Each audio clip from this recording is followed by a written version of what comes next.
need is this something Start with the discussion. The mayor, the deputy mayor, myself, and Peter Brimwell, the other member. 11 o'clock. 5 of us. That would be good. I know that it's okay, a lot of deprivation of him. Right, good afternoon, everybody, and welcome to December meeting of Health Scrutiny meeting. Excuse me. Before I start, I need to inform you that the meeting is being live streamed and recorded. Moving on, we have item 1, apologies for absence. David Minery, and we've got Ed Towers stepping in. Nick Bardsley, who've got Claire Wiles substituting. And Gerald Dakin is online listening into the meeting. I think that is it on that, Amanda. Yes, correct. Item 2, disclosable pecuniary interest or disclosable interests. If anybody has any, please get it there. It's just my usual one that I do work at a GP's practice as a nurse, just in case anything ever comes. Okay. It's one I say every time.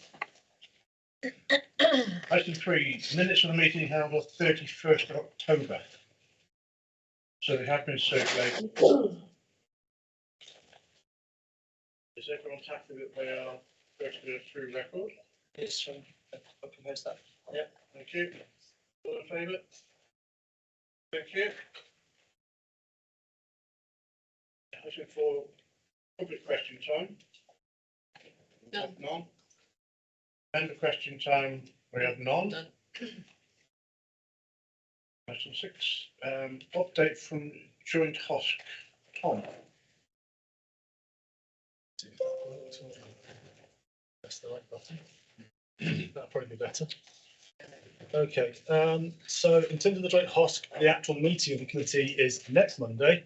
So we haven't got an update particularly from that's sort of timely.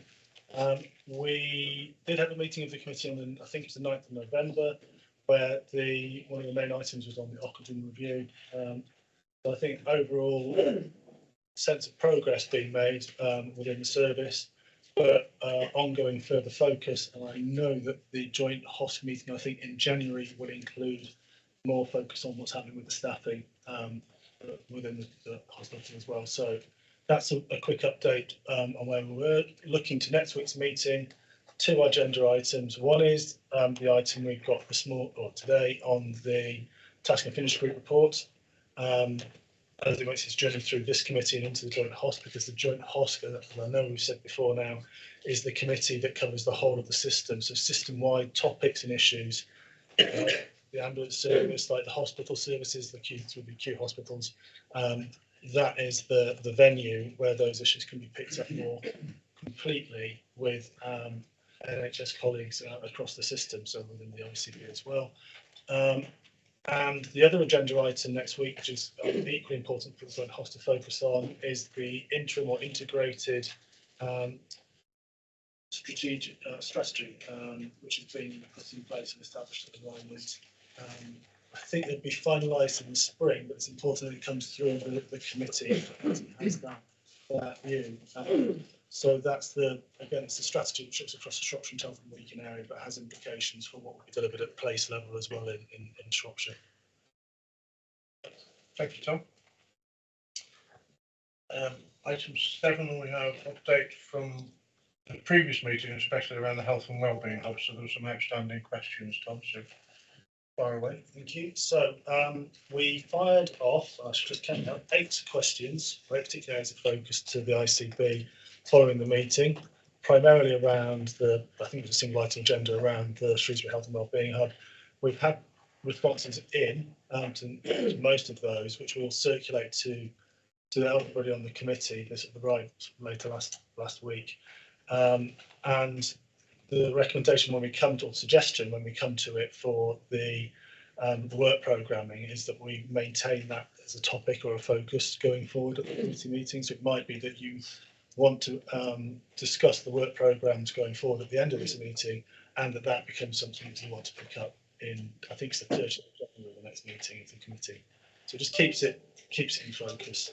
The other, I guess, outstanding question from the last meeting was put to the committee about whether or not you wanted to focus on what was happening around the engagement. So we've had conversations with our colleagues in legal services as well. We've got a couple of questions to put to you as the committee to see what your thoughts are in relation to them and get your. So first one, if I read them both out and then we can come back to them. So the first one is that the committee members are asked to, so for the first one, confirm whether they would like to formally ask the ICB to share the legal advice that they have received in relation to engagement and consultation to date regarding the Shrewsbury Health and Wellbeing Hub. So I think you heard at the meeting on the 31st of October that they'd have received that advice. So it's really whether you want to have that formal approach to be made to the ICB to ask for that, and as such, then they will need to consider whether or not they will share that. The second question is for you to confirm whether you as a committee require officers to collect and collate evidence related to the development of the proposals for the Health and Wellbeing Hub and the related engagement and consultation that will then contribute to the decision making when it takes place. And I think based on the timeline which was shared, that was spring 2023. So that question is whether or not you as a committee would like officers to maintain a view of what's emerging and what's there. So should you as a committee feel that come the decision making point in the spring, you think there may be things to look at, that evidence and information is available to hand. So those are the two questions, the two areas of focus really for you to pick up on. All right, thank you, Tom. I thought there might be some hands up. If I just go first from the chair, I would say yes to both of them personally. So, real point. Everyone who comes to crisis at Christmas is a valued individual, treated with respect, listened to, and cared for. And every day next year, crisis will be standing with people, providing skills. Kate, you go first. Yes, well, thank you, Chair, and I would agree. I think those are good questions to ask, and I would, the answer would be yes. Yes, I agree, absolutely, especially as Bernie, who couldn't be here, has forwarded me an email from Gareth Robinson, which actually says there will only be one option going forward. So if that's the case, they haven't taken on board any of the other evidence that came up at our last HASC meeting. They haven't shown us how they've taken that into account before making a decision about whether it's one pub or two or whatever. So actually all of that data is really important, and Bernie asked me to raise that with you, and it's here, it's clear on the email. And I am concerned that sort of email is being shared before we've got further forward with this. Yeah. Bernie also wanted us to look at judicial review. But I think since we're now asking for the legal information, that's premature. Yeah. So I'm happy to put those that we move forward on both of those two as a project from the chair. Are we happy that we do that? Yeah. Yeah. Okay. You unhappy? Okay, we shall move on.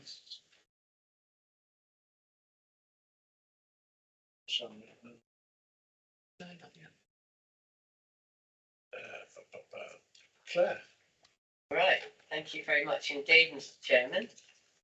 So for those of you who didn't sit on the task force group, I think it's a couple around the room, I'll give you a bit of background to my work. For council on the 12th of May, there was a motion about ambulances From Tracy. So we took that away, formed a group, so we had somebody from every group, and we had a look, and it became abundantly clear that this wasn't solely an ambulance problem. So in fairness to everybody on the committee, so Heather, Kate, Jeff, Ed Towers. In fact, the only person who isn't here is Julia Evans. We probably took about a week looking into everything. We were assisted by Rachel, so thank you, Rachel, and also Tanya. And I did hear something on the radio this morning, and in fact, I did a bit on the radio this morning. And I think two things really. The first thing is that we shouldn't apportion blame. There's got to be a system solution, and we are part of the ICS. So I just want to make that point. And the other point is that it was very clear from the onset that ruralities will play a big part in whatever system it is designed, and that should run through everything that we did. So what we looked at was, we looked at three areas really. We looked at, why do so many residents present themselves at A&E? What can we do to try and stem the flow? So we looked at doctors, maybe longer doctor hours, dentists, maybe more mental health work. People, especially in the rural areas, sometimes have difficulty accessing doctors. That probably adds to it as well. So that was one area. The second area, hospitals. Okay, so the whole infrastructure subject really. Now, I will say, I don't know if I'm allowed to or not, but the World Health Organization recommends 3 beds per 1,000 people. From the information that we have, and we've asked for confirmation, we haven't had it. Shropshire's total is 1.6. That includes Oswestry. So there is, we feel, probably a lack of beds. But there's probably also a lack of beds in certain parts of the county, which is where community hospitals or something like that do come into play. So that was a really important bit of work. And then the third the area we looked at was the discharge. And I think everyone who works in the hospital, the staff, the people who work in social care, they're absolutely trying to do their best, and they're working very hard. But I think there is a little bit of a disconnect in the system there as well. And sometimes you get people who may be down as fit to leave, but sometimes they're not actually ready to leave. And this is a problem because, I don't know what time doctors do their rounds, but if they don't come at a specific time and people can't get their medicine, they can't organise the transport, and they can't be taken to a care home after 5 or 6 o'clock in the evening, then they end up staying in the hospital. And I think that's probably another part of the system where it falls down. So I think it's wrong to blame any particular area. And what I'd like to do is actually for us to take this to the joint HOSC where the ICS or ICB will be there, because I think what we need to do is we need to absolutely raise these issues with them, and we need to find some sort of work programme we can look into some of these things. I mean, an immediate thing that I did think of, and I think was mentioned in the meeting, and certainly they do in other parts of the country, is some hospitals have very successfully set up almost another ward at A&E where they can relieve the pressure on the ambulances, where people can wait. And the other end is, maybe there should be a designated discharge ward, which is what other hospitals have tried, so that everyone's in the right place, that we can, I mean, we've absolutely got to do something. We can't carry on like this. I mean, there's a lot of public frustration. We haven't got a silver bullet, but we need to work together to find those solutions. And can I just say that the whole group worked really, really hard, and we had some really, really good ideas. So I'm sure some of them will want to say things, but I think where we need to be is in front of the joint HOSC and the ICS, where we can actually get a programme of things to look into in more depth. Thank you, Chairman. Thank you, Claire. And having looked at the paper today, I think it reflects a lot of the conversation which has gone on around the stable over the past few months. So thank you for sharing that, and thank you for the team that put this report together. It's not a simple piece of work, and it's not a short piece of work, but I think you've done an excellent job on it. So thank you, Heather.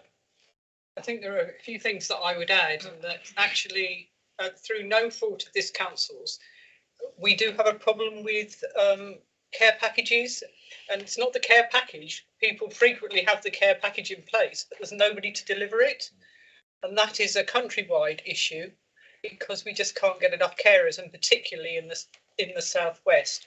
So we need to make sure that we do, because we are part of that, and it's a difficulty, and it's something that actually the government mentions, comes up with money, but actually, and I'm not having a go at them politically, it's not the money as much as the fact that we can't find the people to do it anymore. And we are part of that whole system, and we have to recognise that the council is part of that whole system through no fault of its own, because it's actually been very good at discharge in the past, and actually better than most councils at discharge. I think the 24/7 care that I've raised at Joint Hosc and here is also part of the big picture. And again, it's about financing 24/7 pharmacists in the hospital. It's about radiography in the hospital, and it's making sure you've got somebody to discharge a patient, as Claire has said. It's all part of this big and complex problem that we have that causes our ambulances to stack up.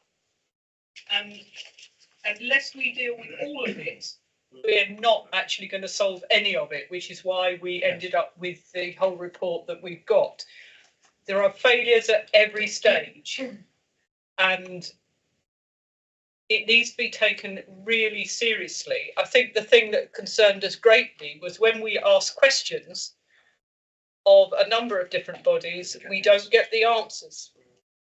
And that is why those questions are now going to Joint Hosc, where they actually have a statutory duty to answer the questions. Let's see if that actually happens, because we are here to make it better for everybody, for all residents who are facing these really big problems. And I'm far from sure that actually the ICS, the ICB and so on are taking rural really into consideration.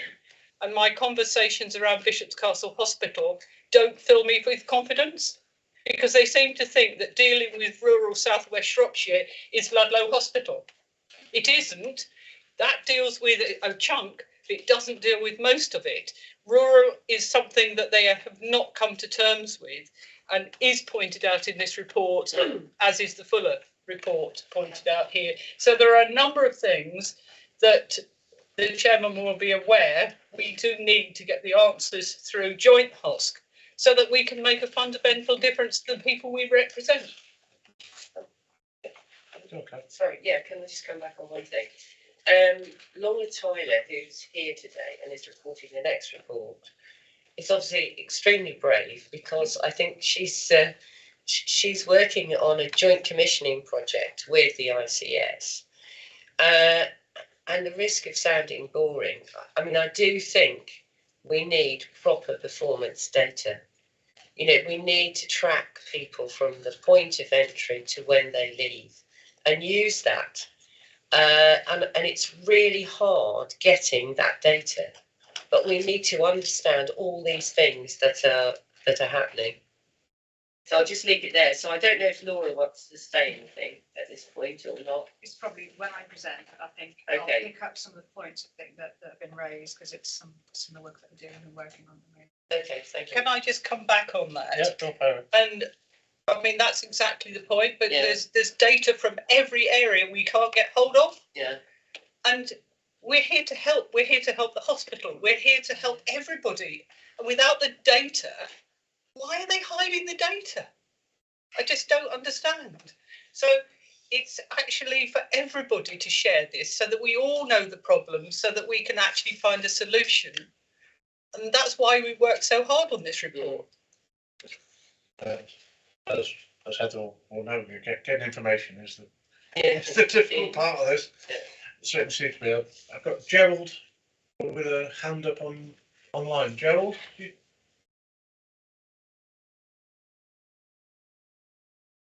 muted him, Amanda. I'm muted, unfortunately. Hello, hey Gerald. hello. I'm listening to this online, but I'd like to listen to it on Teams because I can't hear very well. Is that possible, please? You are in Teams, Gerald. This is as best as it's going to get, I'm afraid. Well, I can't get Teams at all. It's not letting me. I'll send you an email, Gerald. Okay, thank you. Tracy. Thank you, Chair. And thank you, Claire and the team. Actually, I had first-hand experience of being blue lighted last week on Tuesday with suspected heart attack, which turned out to be atrial fibrillation, heart rate of 220 for 5 hours. They picked me up an hour to get to surgery and got me there. I was treated in the back of the ambulance by a cardiologist, so put up drips. But I have to say, even I was pretty scared because you're having chest pain.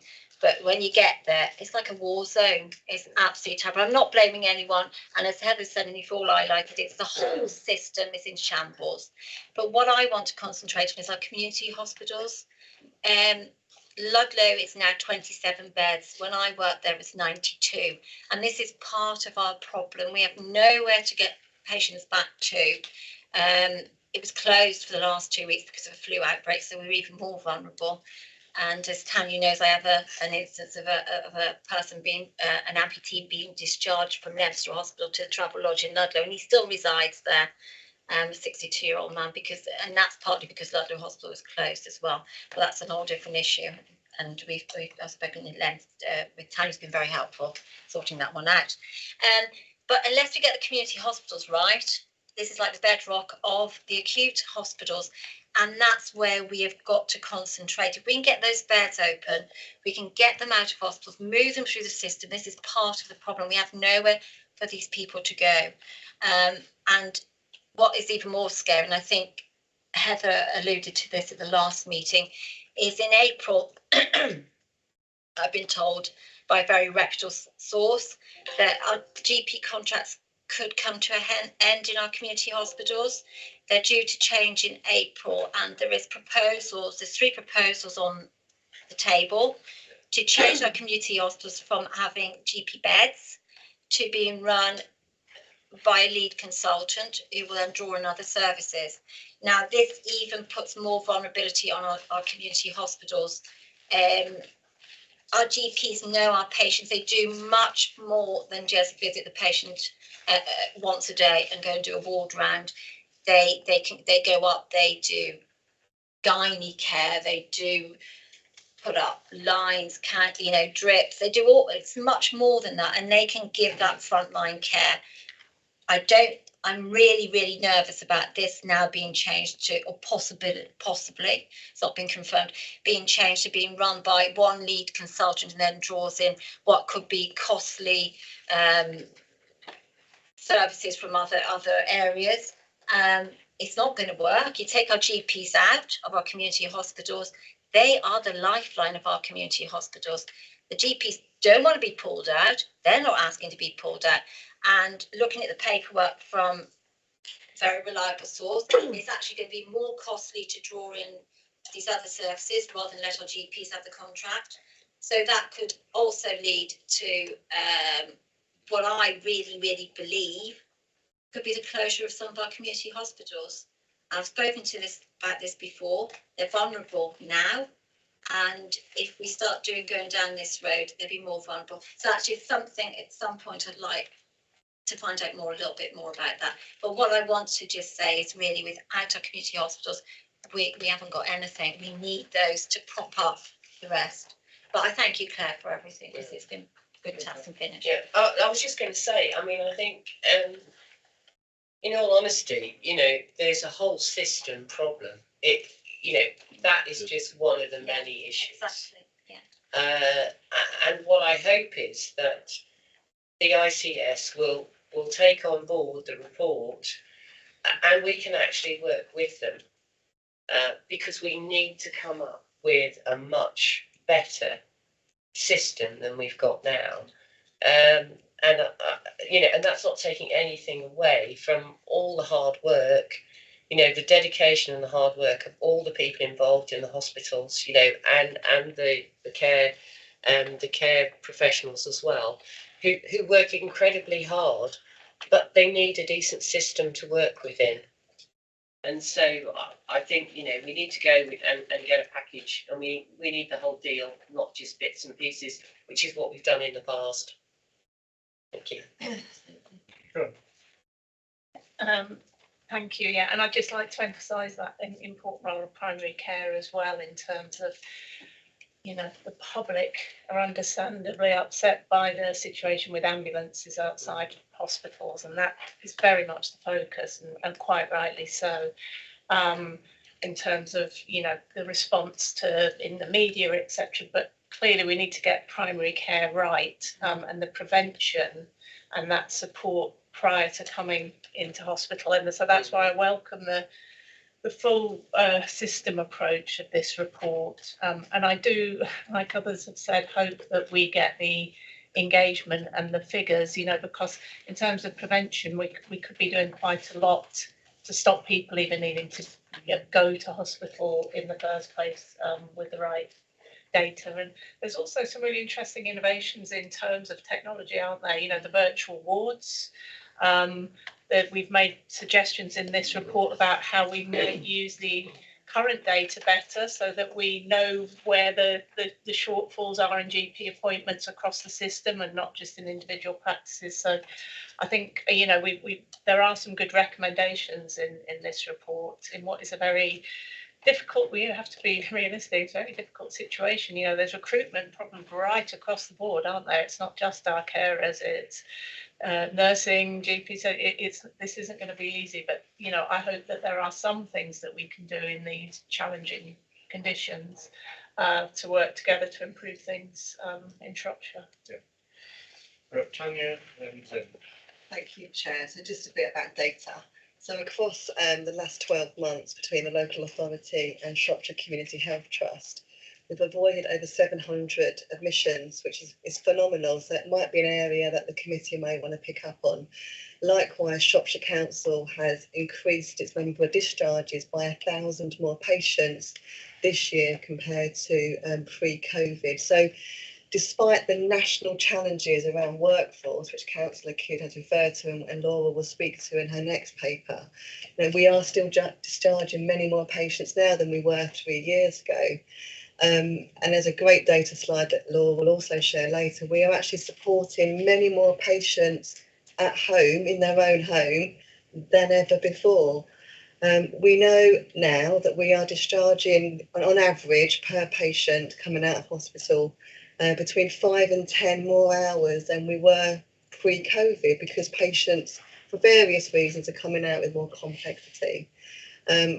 Shropshire Council is looking at a range of options in terms of how can we support people differently with perhaps less hours, so that we can free up the capacity in terms of the lack of care. Likewise, within the hospital, we've talked about ending PJ paralysis. We've talked about that previously in this committee. So again, it might be an area we want to consider in terms of, is that now rolled out across every ward across Shropshire and Telford and Wrekin? This is around ensuring that an older adult, and I call her Flossie, my two know all about Flossie, about how do we ensure that Flossie is out of bed on day one, and she's actively encouraged to sit out in the chair and walk to the toilet, because that way she's got better chances of leaving hospital. And it's right, it's a system. We often talk about working together without blame, and that's really important, because at the end of the day, we want more patients to not go into hospital, and if they do, to come out as quickly as possible. And then the virtual ward we've touched on just now. Again, it might be an area that this committee may want to explore. It's quite a new initiative here in Shropshire, and we are starting to see some really positive green shoots. Likewise, in A&E, they're doing a reconfiguration so that the journey, the experience for the patient is different, and they've got some funding from NHS England to do that piece of work there. Thank you. I attend the emergency committee in every board, so I know of some of the initiatives that Tanya's talking about. And I will say that it is my understanding that there is a discharge ward in the hospital that is used and used well, so that is already in place. The other thing I was just going to let the committee know is I think you're probably aware that we've done a piece of work at Health Watch to understand people's experiences of calling for an ambulance in an emergency. We had 160 responses from Shropshire and 8 from Telford and Wrekin. And because they're all qualitative, it's taken a while to do some really good analysis of that. But I'm hoping that we'll be in a position to publish in January, and hopefully it'll sit alongside the piece of work that you've done, because it really is the public voice about that experience of waiting, but also when they get to A&E and then through the journey through the hospital. So I do think that they'll work together. But again, it really brings to your attention the complexity of this situation. And while I think Claire mentioned there are some staff working very hard to in difficult situations to do their best for the patients, but there are those blocks along the way. So I'm hoping that I'll be able to bring that report to this committee when we've finished it. So the final step of that report is to get a response from all of the providers where they explain what it is they're doing to try to address this problem. Thank you. Can I just ask? That because this report is going to go on to Joint HOSC, your report will be really important also for Joint HOSC to see. Yeah, I'm hoping that it'll be ready to go to that as well. Right, good. Chris? What I don't understand is why you can't get the data. I mean, otherwise you're just going to go around in circles with this kind of thing. I like seeing figures in front of me, but there is no figures whatsoever. We don't know how bad things are. And I just don't know how you get that data. I mean, somebody is responsible. There's highly paid managers in NHS, and they should be responsible for giving out the data. So I don't understand where you're going to go with this. I think it is a question actually I was concerned about, and I did ask Laura, and perhaps Laura can say something when she joins the meeting. I think part of the issue as well is fishing out the right kind of data because of the way they do the data sets, and that's why Laura's working with them. But I agree, it's very frustrating, and in this day and age, if we're ever going to take control of the system, we absolutely have to have that data. And we've got Sam Tilley just joined us. Sam, do you want to have any input into this? I know you're short on time today, so we'll... Yes, apologies for being late. We are dealing with some significant pressures in the system today, as you may have picked up. Apologies, I might need a little bit of a steer on where in the conversation you've got up to in order to respond appropriately. Yeah, we've had Claire Wild present a report that a task and finish have done, and there's quite a few questions about capacity in the system, both workforce and bed-wise, and getting access to the data on discharges and throughput through A&E especially. Sam, it's Tanya here. Nice to see you. I've kind of explained to the committee about the virtual wards and around emission avoidance activity and the reconfiguration that we're doing over in A&E to kind of make the patient experience different. We were just talking about that data, and obviously we have got a lot of data in our system, and whether or not we can perhaps agree some high level data that can perhaps go into either Joint HOSC or back into this committee. It's going to joint HOSC on Monday, where there'll be the fuller debate against the paper. Yes, absolutely. I mean, as you've said, Tanya, we have got an enormous amount of data. So supplying data should not be an issue. I think it's just about being clear exactly what we want to see and what element we're focusing on, and then we can organise the data, line it up in whichever way is helpful, really. So I don't think it's an issue about having access to data. We've definitely got that. It's just about being really clear about what we want to see, the question we want to answer, and what format you want that in, and we can absolutely provide that.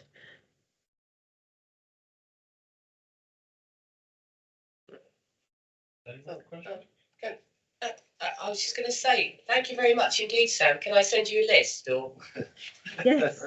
yeah. Yes, I mean, I think we also have to be really clear about how much time we've got to look at it, because I've no doubt we could spend the whole of this meeting looking at data. So I guess it's about being focused. But in terms of having access to data, that isn't a problem. We just need to be really clear about what it is you want, what format, how you want to have that discussion, and certainly we can support that. So, yeah, send me a list and we'll work through it. Okay, thank you very much indeed. I'm sure Claire Wilder's going to action that, but no doubt the same question will come up joint HOSC next week. And yeah, hopefully we can have a fuller debate on that and probably draw out some lines of inquiry which you can take away, Sam. Yeah, absolutely. Very happy to do that. Okay. Any more questions? No. Okay. So there's two recommendations on the paper, which is it. Find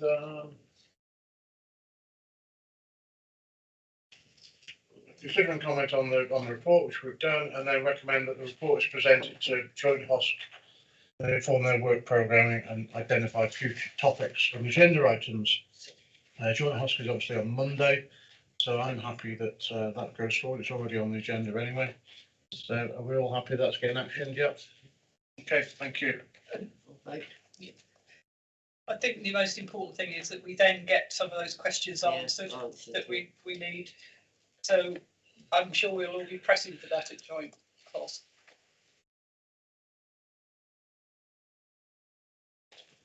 Okay. Can I? Oh. Go on, Sam. Apologies. So I know I've caused some hiccups with being late, so I really do apologise for that. So the questions you refer to, there was a list of questions I think circulated to me in terms of some outstanding things that you wanted to discuss. So are those the questions you're referring to? There are questions on the paper as well, but yes, some of them. Yeah. Yes, and have you been able to talk about any of those today then? Not yet. No, we haven't got the answers. We need the questions Okay. so we can, and I think the most important thing is that we all ascertained from the work we were doing that actually there are chunks more work that need to be done.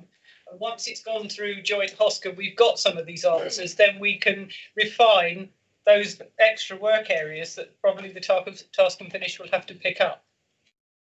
Yes, I mean, just sort of looking at the paper and some of the themes in there, and I think it's fair to say that we are working on all of those elements, and clearly we've not cracked it all yet, but there is work going on that covers all of the areas that I was able to identify from the papers. So I think it would be helpful then if there's other opportunities to have those conversations to take people through what's being done, and of course there will continue to be gaps that we then need to refocus on. So very happy to do that. If there's anything that I can help with today, again equally I can either attempt to answer those or take that information away to get answers from others.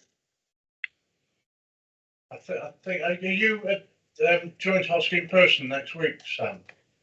I'm not sure, but potentially there'll certainly be somebody there from the ICB. If it's not me, it'll be one of my colleagues. But yes, I'm happy to try and attend that if that would be helpful. I think that'd be helpful if you're available. I know you've got a tight schedule, but it's always a bit disjointed via Teams and linking up with the committee. So yes, I'll link with the officers then to make arrangements. Okay, and then we can sort of hope to make some progress next week. Thank you, Sam. Okay. Thank you. Okay, so thank you for the report, Claire. That's action for you, so that's great. Thank you. Item 9. Come up to the table, guys, and be interrogated. It's not an interrogation. Really. It's quite funny, isn't it? No. We should have sold Anyway, tickets it's gone. for the warm up. You got another meeting for that.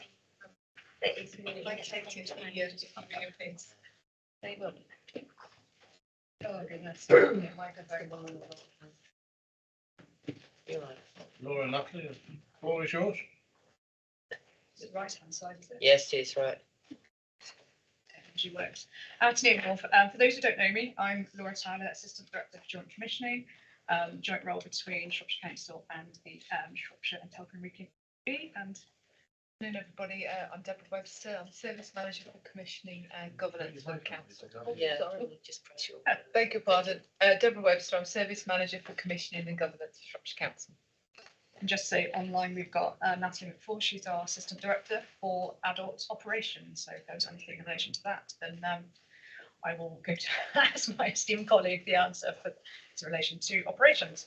You would have seen the paper in terms of the market position statement. So it's very much giving you a bit of a background in terms of what the market position statement is. I've just done a bit of a presentation just to explain to the committee in terms of the overall work that we're doing currently to produce market position statement, and really to have a bit, I think, just that opportunity to have a bit more discussion. I'm picking some things up and writing my notes because actually it does fall, from the previous discussion in terms of some of the challenges and some of the opportunities as well that that we're looking at moving forward. So next slide, please. So just in terms of what a market position statement is, this is a document really for providers within the health and social care market.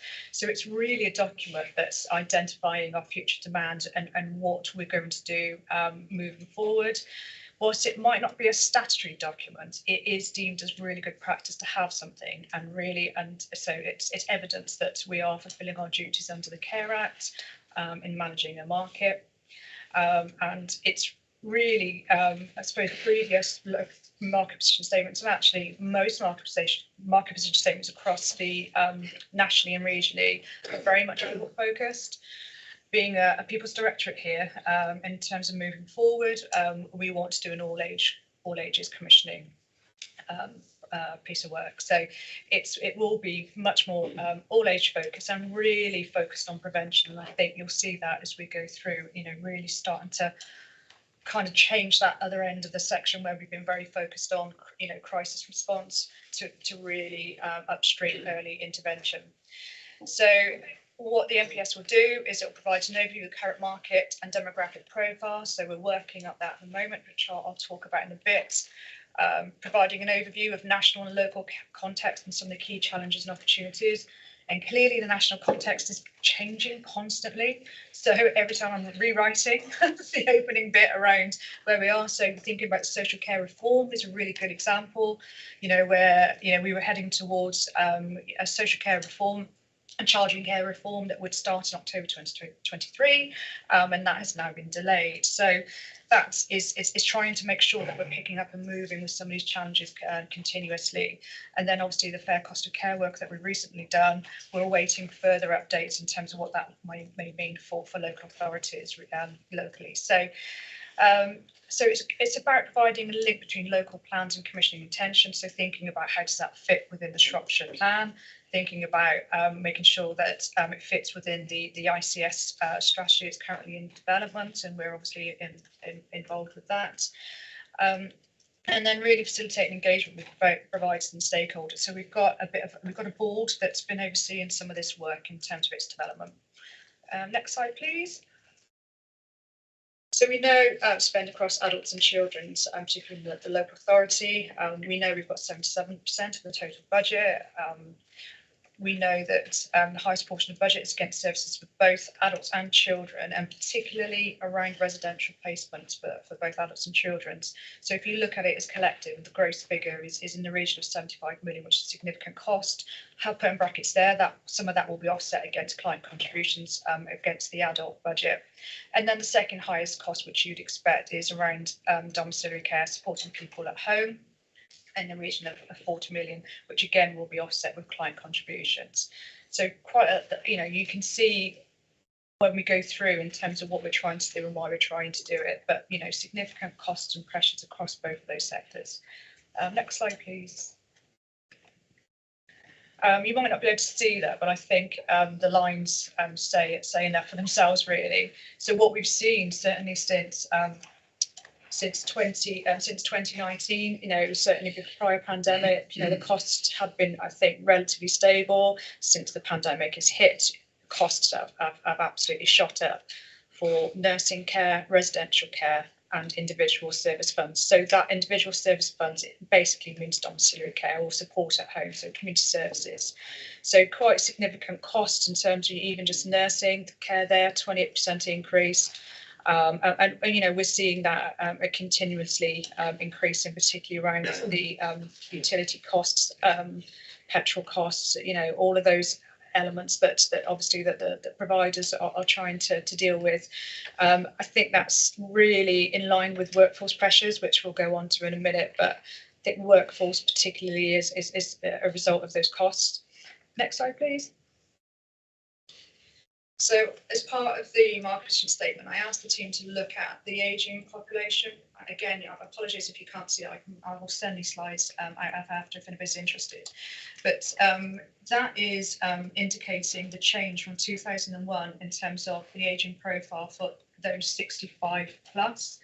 So why we're doing that is really to look at the change in demographics geographically and really where we need to be ensuring we've got service provision. And again, I know one councillor you mentioned earlier around, particularly the south, that's really quite evident in terms of that. And it's so for us now, it's about, as commissioners, what is the commissioning intention around some of these different geographic areas? Now, interestingly, on the next slide, again, next slide, please. I specifically asked for them to look at those aged 85 plus, because what we see is specifically coming into services are usually those in the age category of aged 85. So again, you can see really where we've got specific areas of focus that we, as part of the market position statement, will need to address and to look at ensuring we've got services to in those areas that are meeting need. So I just think it's really visual, and I'm a very visual person. I quite like charts and stuff. I think it just says more, doesn't it?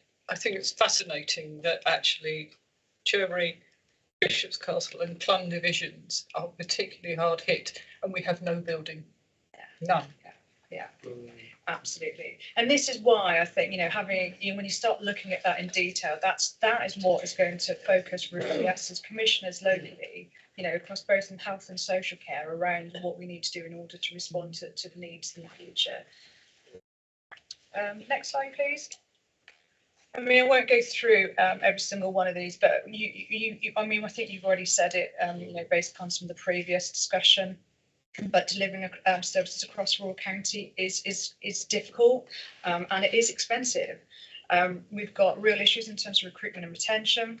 We've got increasing costs, which we've talked about, the complexity of clients, and especially coming out of hospital. I know Tanya, she stole some of my thunder earlier, but it led to the fact that we are seeing higher number of hour requests coming from the acute, compared to some of our community care packages, which is really interesting, and also evidencing a lot of 2-to-1 care and support, which Deb and I are seeing quite a lot, which is really then quite complex in terms of trying to get the right care package because it's 2 workers, and also for even care homes supporting more complex people. So when we talk about PJ paralysis, it is absolutely essential. I cannot say it enough, and we say it all the time in terms of that therapeutic input at such an early stage, early admissions, early discharge planning, and getting people out of bed is absolutely critical. And that's why we're trying to work collaboratively on that. We've got a reluctance, as you can imagine, with some of the providers around developing and changing models.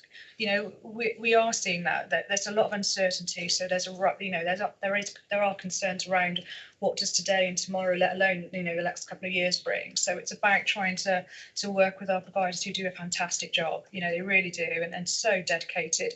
But we need flexibility and we need people to be adaptable. So it's about how do we work with them along those lines. Social care capacity continues to be challenging. We talked about the domiciliary care market in particular. So it's about utilising, and we'll talk about it, about some of the opportunities. But we are seeing workforce challenges, particularly within the domiciliary care market. So one of the things that we've done what we're doing at the moment is we've just pulled together a transformation board to look at, we're calling it care at home rather than domiciliary care, and it's because it's about pathways and it's about looking at the models, what the models will be across all ages. So that will include health as well. So we've got health colleagues sat on that and linking into the local care offer that's also developing, which really good opportunity to link that into the virtual ward offer.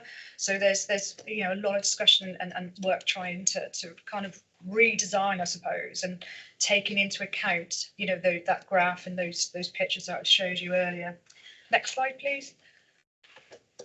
So that's just really just an indication of the challenges around vacancies. So the Skills for Care is recently published. You probably have seen it in the press around the workforce challenges across nationally. So that just gives an indication that Shropshire's not alone in terms of the pressures it's got around workforce. It's happening everywhere. We have got significantly less carers than we probably need. So we need to think about things differently. We can't get 200 new people necessarily, but let's think about how we do things differently and work collaboratively in order to meet some of those challenges that we know we've got coming forward. Next slide, please. So obviously the demand, I've just given just a bit of an indication in terms of the increased contacts coming into adult social care. Now, interestingly, whilst there is an increase in numbers coming into social care, they are not necessarily turning into, and we'll pick it up in a bit, in terms of long-term care packages, which means that actually we're working really well with our colleagues within public health in terms of that prevention and really signposting people to alternative support and other provisions. So we've also, obviously for children, we are seeing an increase in need there, a 20% increase. And so there's work around that as well that we're looking at. Tanya alerted to earlier on, an increase in demand coming through discharge. So 2019 figures to now, it's more than 1,000 discharges in pre-COVID times. So, to be dealing with that on top of some of the challenges that we've got, the system is working really, really hard to try and manage some of that. And then we're also seeing for children, and the number of disabled children seeing referrals has also increased as well. So we're looking at what that will look like moving into the future and how we intervene at an early stage, which leads us on to the targeted operating model work that you probably would have seen, some of the work that's been presented here. Next slide, please. And again, for children and young people in terms of the age profiles, and again, I think what we probably might do actually is put the age and profile, link it to the same ones that the slides that you saw earlier on, because I think it's probably a bit more impacted than perhaps this line.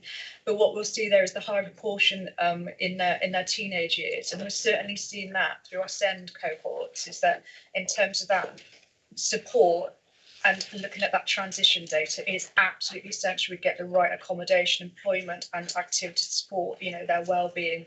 So that's going to feature really highly within this market position statement, and we're already making those contacts about utilising assets differently, such as day services, etc. Next slide, please. I haven't got too many, Claire, I promise. I know you love slides. So I think that's really good telling in terms of the current trends. So we just said earlier on around whilst we are seeing more contacts, this slide really shows that the nursing and residential care of 18 to 64 has reduced, and in fact I think we are the top top local authority for not putting people between 18 and 64 into care homes. And again, I think we are one of the top, certainly the top two. Yes, certainly top quartile in terms of not putting people into long-term care provisions, because we know people want to be supported at home. And so we're doing, we're looking at the models of support, and that will continue for us in terms of the big, the main part of what we're trying to do with the market statement is to support people at home. I need to make that really clear. So we can see, historically, and that's certainly nothing to do with me, but the teams that have been here, have worked, really incredibly hard. And you can see that is the blue line there in terms of the community care for 18 to 64 has increased. So, whilst the long-term care home numbers have decreased, and you can see it there, that's really significant, and considering we are an aging demographic county, so it's we're doing really well there. One of the things that we're looking at though is around costs associated with supporting people at home, and looking at how we can utilize technology, which I'll come on to in a bit, to keep the costs down, because it's absolutely essential that we support people to live at home, but it has to be, it's got to be cost effective at the same time. Next slide, please. So just looking at, and just again, it's just an indication of care home placements. So that is from 2014 to 15 to date. And you can see that, even the orange line there is down on previous years, which again, is remarkable considering, as I said, we've got a changing demographic. So one of the things that I've got the team working on as part of the development of the market position statement is we're looking at what capacity we've got, how that's changed, what that line looks like in terms of demographic growth, and then benchmarking what we've got in terms of capacity and coming online. And we're looking at splitting that by north, central and south. So we've got a really good indication of have we got enough capacity in the right place. Now that line is always only if we do not change our strategy, our policy and our model. So, but what it will do, it will give us a really good indication internally in terms of how well we are doing against a potential. It's always difficult to do demand management and predictions. It's not easy, but it gives us something that we can work with to say, if we don't do anything, this is what the numbers are going to look like. So we're working on that for both care home placements, domiciliary care, and also children and young people as well, in terms of some of the looked after children elements. So to see if we can scope, and then it'll be a really good indication in every 12 months when we review this, how are we doing and how are we benchmarking well to what we said we would do. Next slide, please. Ever optimistic for the opportunities. So yes, we know we've got challenges, but actually, doing this work, it will offer us, we're really focused on place-based. And so when I talk about placements, I'm not just talking about Shropshire necessarily as a whole, I am talking about geographic areas, because one size may not fit all. So we may not go for a model of support, particularly maybe care at home as a really good example, in the same in every area, if the data and information is not supporting that for us to do that. Clearly, early intervention and prevention across all ages is essential. So there's a huge amount of work, and we've got a really great relationship with public health and doing some support. They're supporting us to do some of the work around that and health inequalities, etc. So working with partners to align resources and skills. So as I said earlier, health, working with health around remodelling some of this work as well, because it's absolutely integral to us as a system. And they will struggle in terms of the commissioning elements that we do, so it's about doing that collaboratively. We're using digital and technology solutions, and it actually is improving outcomes for people. I know Tanya sent around recently a video around an individual who's got some technology. We've got a few videos like that, and also we're just starting to use it within that. So that's been very much around supported living packages. We are now looking at widening that now to domiciliary care. So I've got, again, a few good case studies around how we're working to do that. It may not necessarily result in a reduction in care, but actually it's about complementing. So this is always about, reducing packages. It's about complementing and supporting people to remain independent. So we're working with our communities and voluntary sector, you know, and on, you know, utilising their skills and their expertise as much, you know, absolutely essential to be part of that. We talked about the transition to children, from children's to adult. You know, it's a key. It will be a key focus within the market position statement and currently the work that we're doing. We want to work and upskill our workforce. So we're looking at, you know, particularly it's not always about the hourly rate that somebody gets paid. It's about the career opportunities and the thing, you know, how that will present itself, and looking at how we can maybe work with our health colleagues as well to look at the opportunities across apprenticeships, etc. So that's really, really key. Again, early planning to prevent crisis, so end of life and anticipatory care planning is really, really key. I think everybody would agree here. One of the big things that we're looking at is around appropriate accommodation and making sure that accommodation is in the right place and can support people. So we're looking at how we can use technology and accessible housing so people are supported and able to remain in their homes and independent.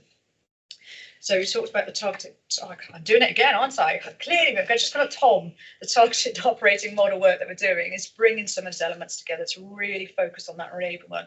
Let's get people, you know, back to their, you know, back on their feet, so to speak, you know, especially those coming out of hospital. We've had a fall, you know, people who've not had care packages prior to going into hospital, just with a bit of support, we know that they can improve.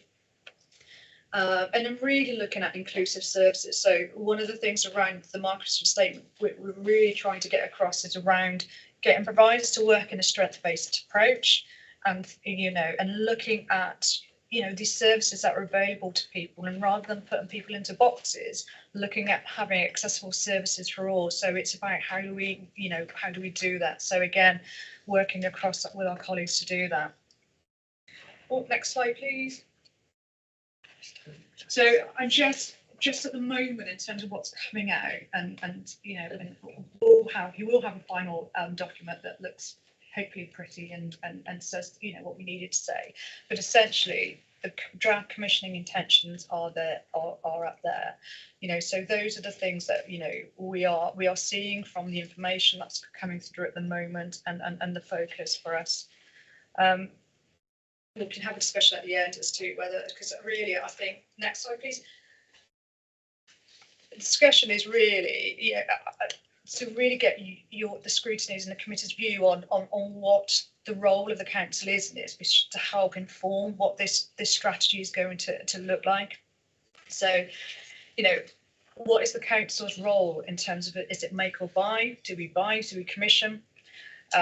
Making sure that you feel that we're targeting the resources in the right place, because obviously you've been involved in discussions, and again, you know, from the previous discussion and others, that, you know, there might be areas where you think that we need to focus on as part of this strategy.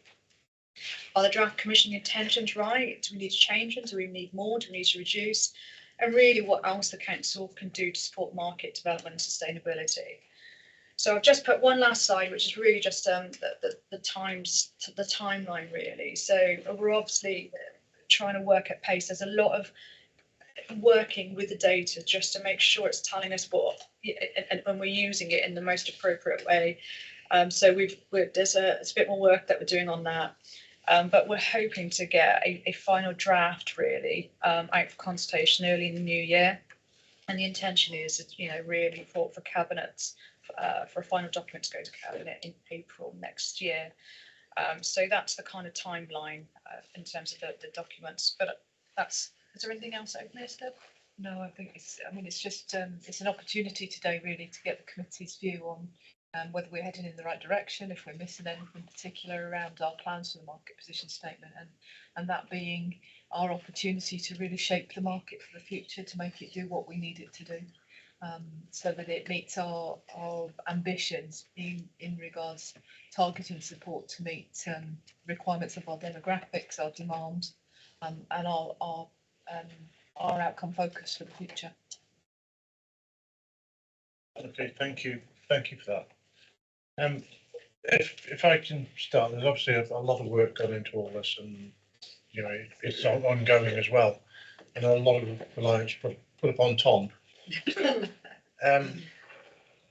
Yeah, I've been around the block a few times now, and we've had innovation, we've had new ways of working, we've had commissioning, and they've been the buzzwords of the time. So how much reliance are you putting upon Tom, and how confident are you that, I'll call him a he because his name's Tom, but it's going to make a difference? That's not work. Yeah, it's a good question. So some of the Tom work initiatives that we've got within the commissioning area specifically, we know has already worked. So things like the 2 carers in the car that we've got running at the moment in terms of that nighttime support. You know, I have to say, you know, it's my esteemed colleague over here that put that in place. Do you want to talk about that? I mean, but for those that aren't aware of it, 2 carers in a car is an outcome-focused nighttime support service. It sort of looks like domiciliary care from the outside, but it isn't really. I mean, it literally does what it says on the tin in terms of there are 2 carers in a car at night, and they're going around giving people the amount of support that they need. And that replaced, because our previous offer was residential care or night 6, which essentially means somebody's in the house all night. So it was about the right amount of care in the right place at the right time. And we started that through pilot with the IBCF. We've now got 6 contracts up and running, and we're just in the process of commissioning another 2. I mean, they saved literally millions of pounds in terms of residential care, but perhaps even more importantly, it meant that people had that right amount of care, and oftentimes went on not to need care afterwards. Sometimes coming out of hospital, that little bit of care in the night where people just needed it in the short term was what they needed, along with a daytime dom care package to get back up on their feet. I mean, some of the figures around our initial work around that when we did assessments of that was startling. So I think in terms of the Tom work, that's about the expansion of that, which has already really proved its mettle, really. And I think it's the same as well for the other areas. So when you were looking at some of the digital solutions that we're doing, again, it's about upscaling those. So we know from some work that we've done, even just across 17 care packages within supported living, it's making a difference. It's reducing the need for care, and actually it's improving the outcomes for individuals. So the Tom work is about upscaling that now much wider. And the same for reablement. We know our start in-house provision works. We know it's the right approach. That's now about how do we upscale that for people, whether they're coming out of hospital or whether it's a cost, it's a prevention of the hospital admission. So that's what we're doing. So the stuff around Tom is proven in terms of its concept. This is now about upscaling it at, so you've got that opportunity right across our care packages really, and across the county. Does that make sense? Yeah, no, that's useful, thank you. I've got a list here, if you can read it. So I've got Kate, Heather, Claire, and then Ed. And Tracy. Chair. And Tracy. And Tracy on the end.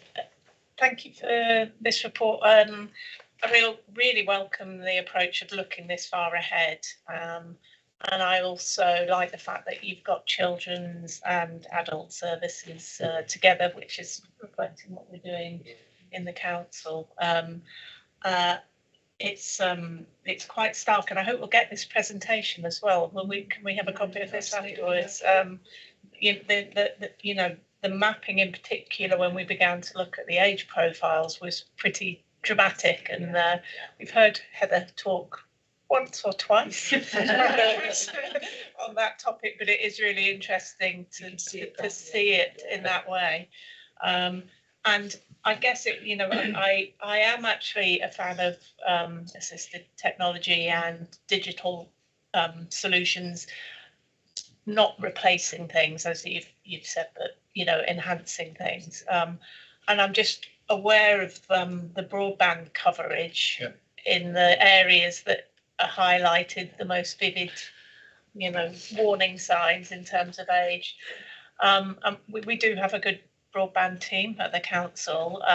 So my first question is, have you been working with them? Because to get this, things like virtual wards working, it's going to be essential for proper coverage. I've got 3 questions. The second question is, I'm hoping you're sharing this with health. I'm sure you are, but in terms of kind of having a much more place-based response to what's happening, because I think it's a really good way to go.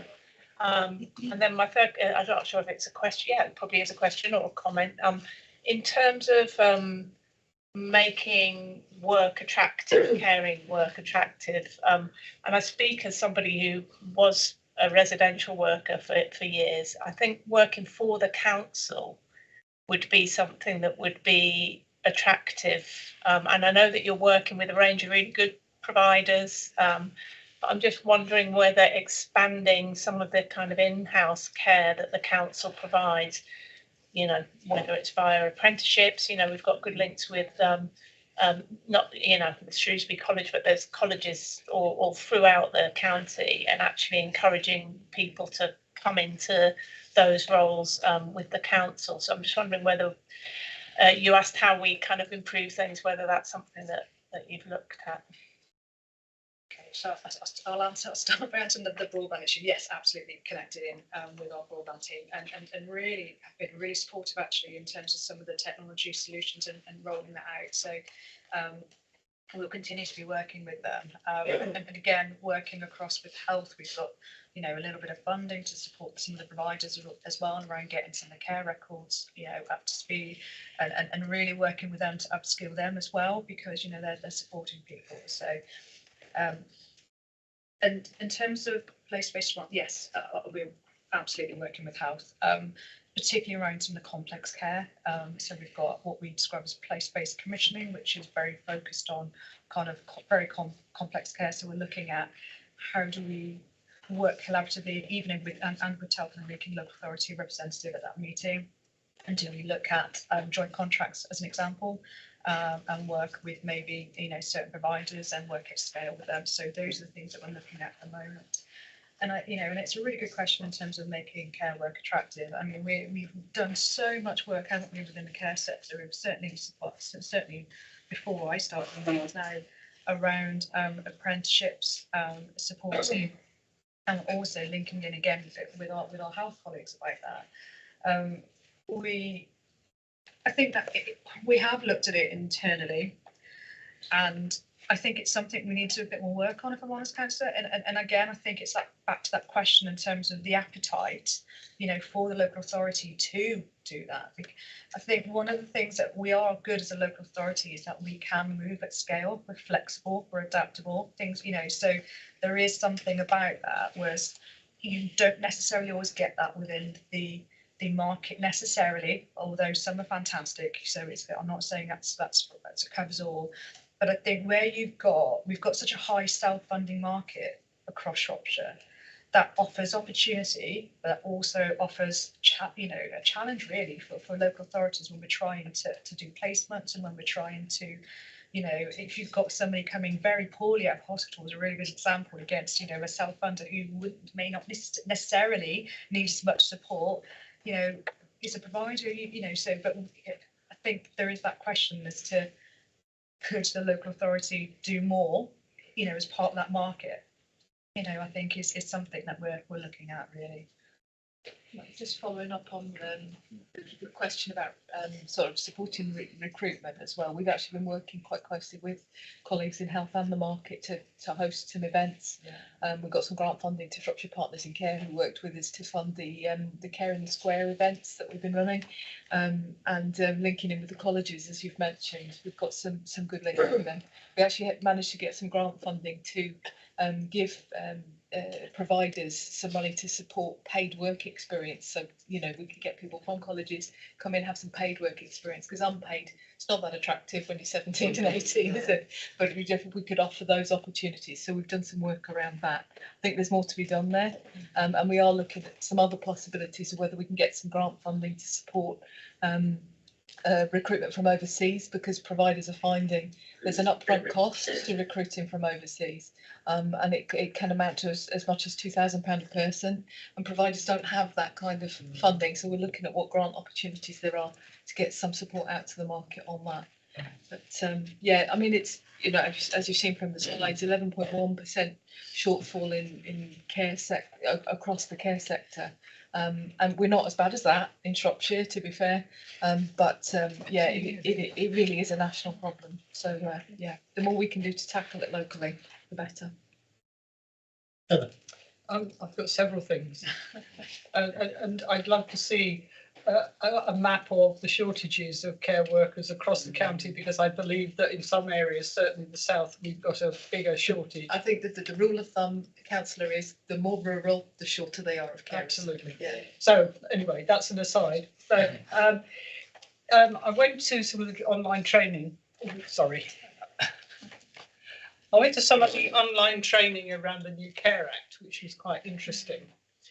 And it was talking very much about the emphasis on well-being. And I'm interested in how all this fits and how you measure the impact on well-being, and how we're going to measure that. Like Kate, I'm keen to see you doing the all ages work, but that presumably means you can really concentrate on the transition between child and adult, because it's been a significant issue, and in some councils it's a horrific significant issue, where they drop off the area from being a child and into an adult system that really doesn't fit what they've been used to. So at some point I'd love Scrutiny to have another look at that. The two carers in a car didn't come into the rural areas in the past, so I'm interested to see whether your new bid will actually mean that you do come into some of our more rural areas, because even our towns are quite small. What is it, 1,400 people in Bishop's Castle? So, but it's with such an ageing population in the southwest, there's a huge difficulty in travel distances and so on. But actually, if you're going to get falls and so on, it's going to be in the southwest, and it will be progressively more in the southwest. The technologies are a huge issue, and I've still got people whose broadband at the moment is intermittent, and so on. So actually, just to see how you're dealing with that in the future would be really interesting. I am also really interested, and I have raised this with Tanya, about some of the dom care. The travel distances and the time and so on are quite an inhibitor for some of those carers, and they're beginning to be out of pocket on the way we deal with that. And you were going to do quite a bit of work around that. So I'd like to see that put into a package on how we want to retain and keep, well, have more come into the system and keep them in the system, but also about the progression, because I had a daughter who went into care and came out to do something else because actually she was just going to be a carer. And that wasn't because she didn't enjoy it. She really enjoyed it, but there was nowhere else to go. And now she's a business manager in a school, and paid more, quite a lot more, but still not paid very well. And the other big issue for us is social sustainability and how we link in with the planning system and how we plan that care, because at the moment caring in very rural areas is very difficult. And do we begin to look at dom care and other carers working out of a centre in something like 400 square miles, so that actually they can get to see one another, they can share information, but actually it feels much more like, I don't know, a proper a team. Yeah. And knowing my villages, and they're like it all over the place, that social sustainability is vitally important, because we may use dom care to go in once or twice or sometimes 3 or 4 times a day. But for many of those, they will have families who can pick up an evening or a morning if they're allowed to continue living in the same village. So that social sustainability being part of the planning system and is a fundamental, and we have such a dearth of appropriate accommodation now for people coming out of hospital with significant needs that I'm sure, far from sure, that our planning system is going to deliver it. So answers to those would be great. One other meeting. Right, I'll try and take one at a time. So in terms of wellbeing, it's a really good question, and you're right, it absolutely was front and centre of this. So this is some training that was put on around the new CQC assurance stuff that we've will be subject to as of next year. So we're preparing for that. So I think that well-being, and obviously in a couple of ways, and we'll be doing it on an individual basis as part of reviews, and some trying to capture some of that information coming through. There's obviously some of the wider work that we do around the ASCOF, which is our adult social care operating framework. Outcomes, thank you. Yes, Tam is correct. Yes, yeah. But so we'll working with our performance colleagues on the report that's just recently come out, and looking at how we are managing that, and some of the key themes that are coming out, and are we doing well or are we not, and are the things that we need to do. So I recently met with the teams around that, and as part of the report, I've just said that we really do need to add a bit in there to say, so what are we going to do about it, and what's the difference is it going to make? So we're going to add that as part of some of the work moving forward. So, and I think, again, it's around, looking at those pathways and that people are going through. And even, Lynn, using your reports that you pulled together, and, that information. And again, same for carers. So we're asking, as part of the carers board and the carer strategy, I think, might be coming to this committee in the future. I can't remember if it's early next year. Looking at supporting our carers as well, as part of their well-being, because I think that, again, that sometimes gets lost. So that's, again, the central part of some of this work here. So that's how we're looking at the transition, and there will be more things that we need to be doing, and we work really closely with utilising our Making It Real board, which is experts by experience as well, so they're also feeding into some of this work and supporting. I'm not sure, I think I got the all age transitions, yes, very much a focus, but actually even younger in terms of where, we're looking at that family, approach, and think, working with health and what's being commissioned, even from maternity services, and really, really early intervention is a big part of what we're trying to do as well. Deb will be able to answer in terms of 2 carers in the car and the cover. So as you're aware, when we first started with 2 carers in a car, it was a bit of a try it and see if it works kind of thing. And we found through sort of our learning on that you need a certain amount of population to make it work. And I know, Councillor, we've had the conversation before. And you have to have a balance on it as well to make it financially stack up between people who are on it long term, as in it's essentially funded by what would have funded their residential care. So our general rule of thumb is if you've got 4 people on a contract that would have otherwise gone into long-term residential care, you can support up to 22, 23 people with the 2 carers in a car contract. So not rocket science, that makes a lot of sense, and a lot more support for people in their own homes. But it doesn't work everywhere. And I think that's the thing, it's not very good as a rural model. So sort of in response to that before, we've tried a couple of other things. We tried a small block contract it was actually in the southwest area with a domiciliary care provider, and that didn't work. A lot of the learning around that perhaps is around the provider, getting the right provider, because we found there was quite a lot of unused capacity in that contract, and we were actually costing us more than it would have for individual packages.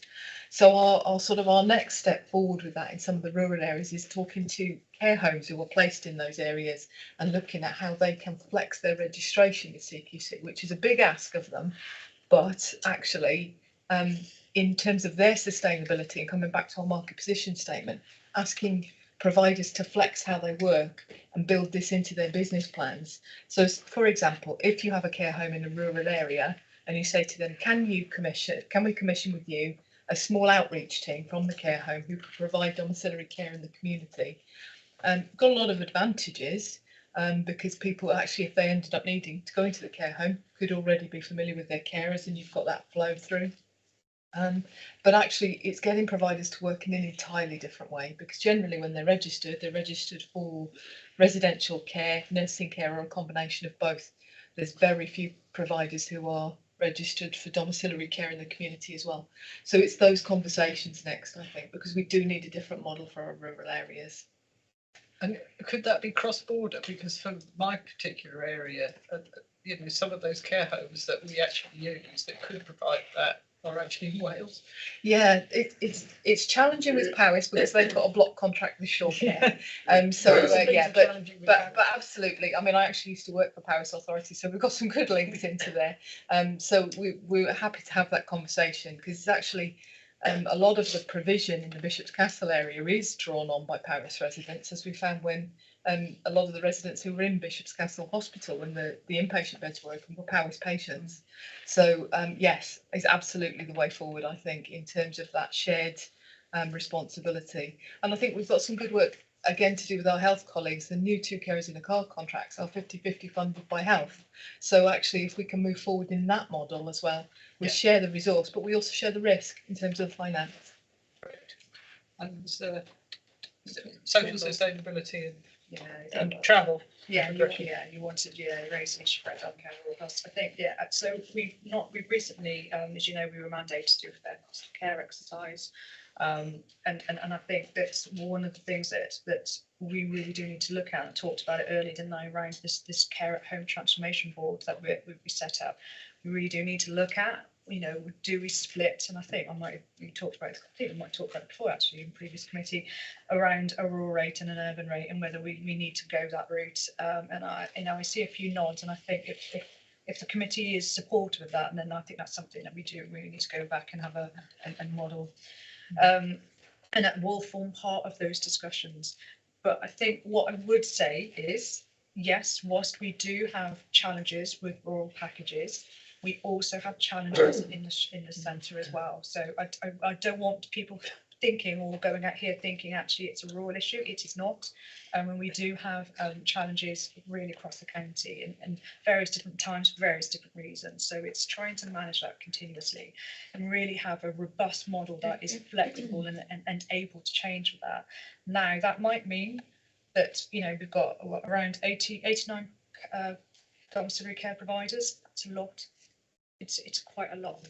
And, you know, in order for us to look at, you know, flexibly changing and we may need to look at the numbers that we actually commission with in order for us to get the scale that we need in order to do what we need to do and get that coverage across the county.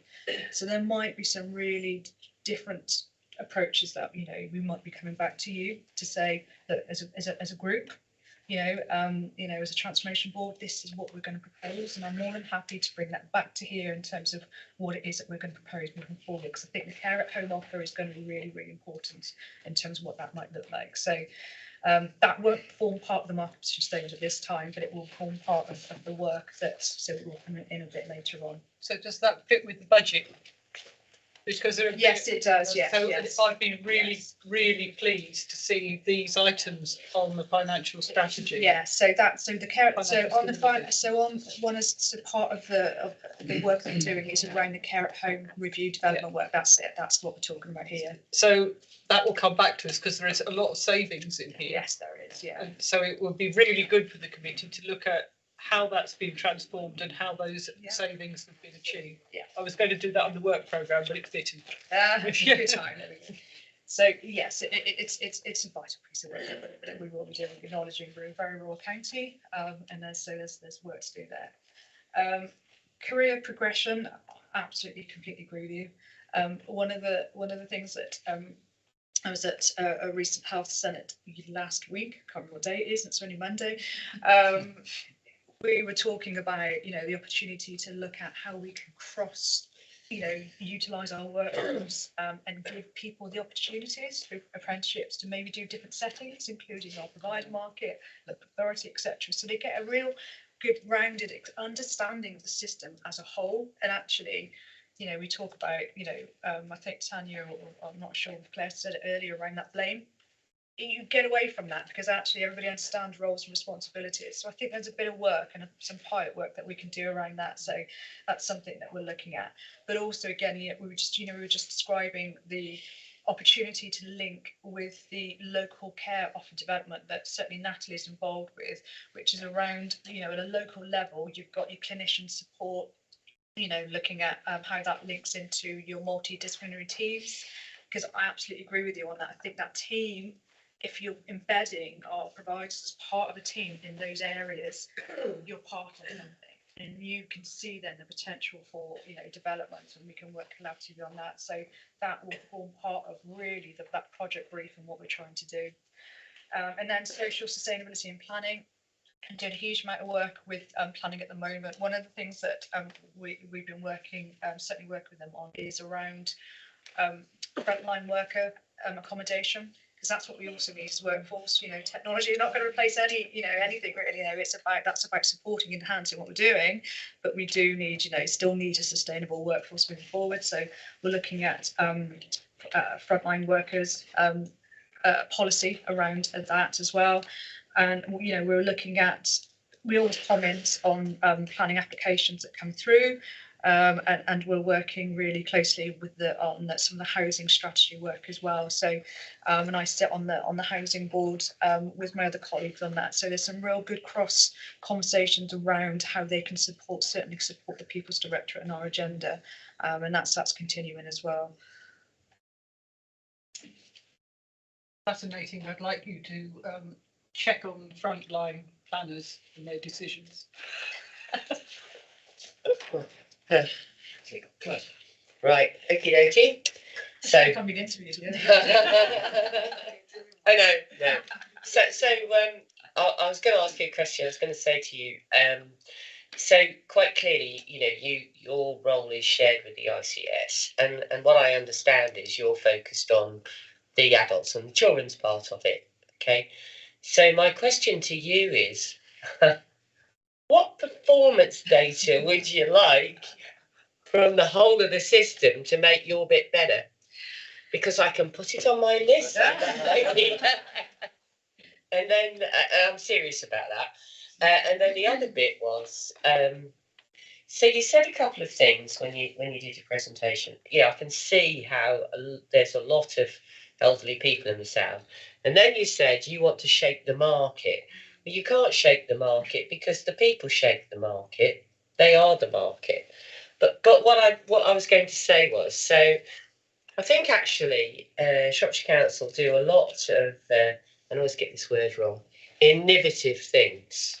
Okay, so I was in a meeting this morning and somebody was telling me that Chester University, I think, do they train social workers or something? Yeah, very successfully.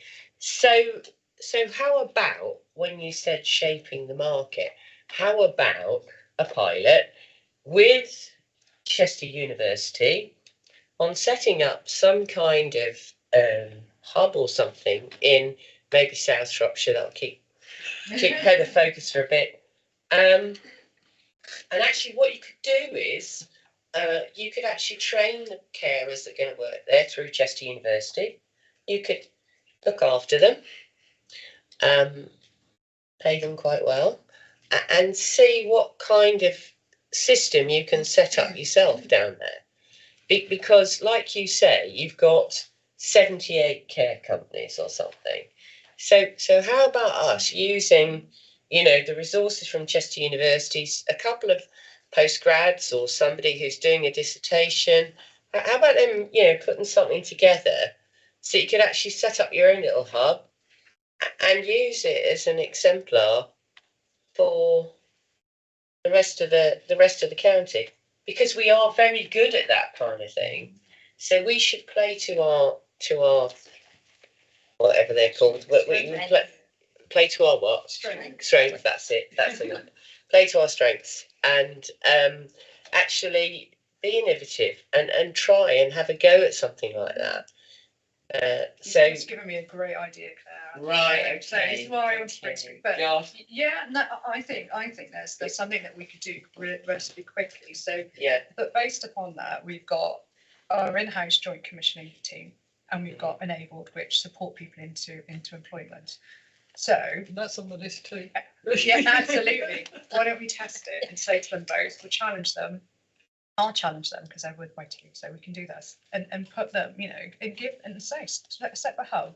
Let's give them a focus area, and start seeing it, and then start that and build that out. So I will take that back as an action, and we'll start that. Okay, but I think and I think you need to get the youngsters involved, and new ideas and stuff. That's how we're gonna. Yeah. Anyway, that's my contribution. Thank you. Right. Come on the same point. Just very quickly, yeah, I'd like to, I think that's a really good idea. So thank you. And I wonder whether you could focus on rurality, you know, as a social worker. I'm not sure we're great at focusing on rurality. And so I think that if that could be added to the the remit. Yeah, in fairness, I did stay down south and it's pretty rural down there. They don't have many missionaries about, do they? Yeah, it's about 200 square miles for South Yeah. Wales with less than 10,000 people in it. Yeah, so it's pretty rural, yeah. It has been mentioned. Yeah. More than once or twice, I've heard it 19 times. Well, eventually, after a number of years, I'll get there. Yeah. Well, thank you, Mr. Chairman. Well, we've heard about the south, but I'd like to talk about the north now. Yeah. Same thing. We've got a problem with rurality too. Yeah, Thank you for your presentation. I'm sorry I missed most of it through. I'm glad there's going to be a PowerPoint distributed so we can pick up there. I know I've had individual conversations with both yourselves, I think, over the last few months. Just not so much questions as much points, I suppose, from my neck of the woods. Very much supporting what you've been saying earlier and what you've been saying earlier, Heather, as well. This transition thing we've been talking about. I've got a problem, a practical one here. Gentleman was in hospital. I'm dealing with him today. In fact, I've got to go to the bank after this to sort out some stuff for him financially. But he's a really sick man. He's lying in his bed. He doesn't get anywhere. Went from hospital to hospital, into a care home in Oswestry, and finally we got him out. And he's back in a new accommodation, which is great, on a bed, but we can't get him into a chair because the carer, well, the service hasn't provided a chair for him to go into. So he got a hoist there and we can't get him into the chair. So I've actually gone ahead and tried to find some funding from his own pocket to get a suitable chair. That means we get him out because he's wasting away basically where he is. But I've had a very good discussion with the social care person who's excellent, Alicia, but she has to give him up now and hand him to the North team. But that hasn't happened.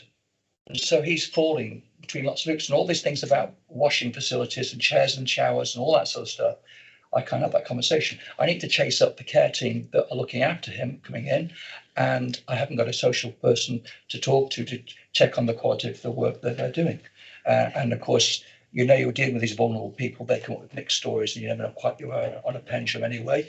But it would help to have somebody from the social work side who was able to, I could work with to press for the things to happen. So transition, please, from the hospital immediate person who got him out to the next person in the area care team. Broadband coverage. Wixell. This is a sparsely populated area. There was one. I live 2 miles from the border, so I can claim go into Wrexham as well as Powys and get some sort of support there if you can. But sitting at the parish council table, and I'm learning a lot there, I think BT have got some very strange connections coming in there from Widge's direction, from the Welsh direction, and from the south into that massive parish. And I don't quite understand it. So what I would say is, and it affects this whole care thing. So what's happening now is I was learning at the parish council table the other week. Of course, BT have told them all they're going to pull out the copper cable and they haven't got the broadband in place. You know, the story that I'm going to say. And they're just wringing their hands as to what to do. When I have a 999, they're saying, when I want somebody quickly, I can't get that connection like I could with a copper line. So the parish council's only answer to that is, and I don't think it's the only one, because broadband hasn't been rolled out properly yet, is actually going to wait for the satellite communication. Well, that seems an awful long way off. I'm not sure where that is. So what I'd like to know is it possible for an area like we've got there, that specific parish, possibly, that somebody goes out from either your team or someone else in the county and talks to the Wixell councillors themselves who know their backyard very well and the problems that are there, because I don't think they're being picked up in the centre. I think there's an issue there for them. So it's broadband coverage. 2 carers in a car. I've got a guy and his wife, very sick, and I think I probably talked to yourself about this, and they were telling me that the Shropshire assigned somebody coming from Wolverhampton to look after them, 2 carers in a car at night. It's huge cost, I would think, because there was nobody local. and they were looking down the road and heard about what's happening in Shrewsbury. It would be good, I think, if I hear now from what you said today that you're actually increasing that provision, and maybe, but it's a very sparsely populated area, and I think they were frightened it would go down because I think there's just two homes to go to in this big area with this car, whereas you're wanting a lot more to make it economic. So that was an area we've got concern over as well. 2 carers in a car, like some help on that, and this idea of, I want to encourage you really, this in-house care that's been talked about. One of the things we were elected on in our part of the world was the whole business of potholes. And one of the encouraging things I've found, I have to say, is that highways have been getting their act together in the county, and potholes have been filled and road surfaces have been done. And I understand I had a big railway bridge replaced. Years and years of flooding under there now. It's perfect, thank goodness. But it was fixed by an in-house team because we started to take on board our own drainage and a minor works team. And I would encourage ourselves, possibly, if it's the right thing to do, economically viable, to actually, with these apprenticeships and whatever, to actually have these immediate care teams that could go and do something in-house, because you can control them much more and ask them to work much more quickly, probably. And that's what highways were doing. They were solving problems because it was in-house again. So I would encourage that. And the whole idea of Chester, well, Chester is nearer to North Shropshire than South Shropshire, and we could do the hub where we are. And if you're thinking of making a hub within the county, then of course North Shropshire is a good place to have it, because it's actually halfway between Shrewsbury and Chester, and would be a good place to start, as well as in the south. Yeah, well, You have 2 north versus Have two. Have two. So that's a lot of rambling there, but it's a lot of points, but supporting what these ladies have just said. But you know, we feel it really quite strongly, all those points, and I have to say, it's encouraging to see a lot of the officers and the young team in the county really trying to get to grips with this, and we're very encouraged as councillors. Do you want me to come back on a few of those? I think just in terms of the first one, I think it'd be good to speak outside of that, and maybe either Tanya or Natalie is your contact there to make sure that's we get that contact there. In terms of broadband, I think I'm going to go away, and I think I think it might need to feature a bit more highly. I think from discussions that you're describing, so I'll make sure that I pick that up as part of the market position statement, actually, and make sure that we're working, across. I mean, obviously we are, but I think it's probably a bit more prominent than perhaps I gave it credit for. So I will take those points. So thank you for your comments on that. 2 carers in a car, I believe it is going live in the north. Yeah, but it will be. I mean, this is for Bridge North and Whitchurch specifically. I mean, it's always a balance, as we've talked about, in terms of the rurality.